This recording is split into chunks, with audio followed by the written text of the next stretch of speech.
আচ্ছা, দুধ পিঠা যেটা ওই দুধের সাথে গুড় কি আগে মিক্সড করে নিয়ে জাল দেওয়া লাগে নাকি?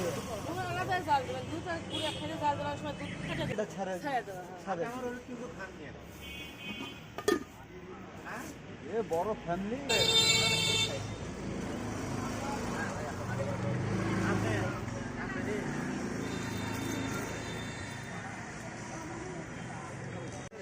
মাসুদার রহমান হেলাল ভাইকে আপিল মার্কায় ভোট দেন। আপিল মার্কায় দিয়ে ভোট। এবার পাবেন সত্যিকারের যোগ্য লোক, যোগ্য প্রার্থী।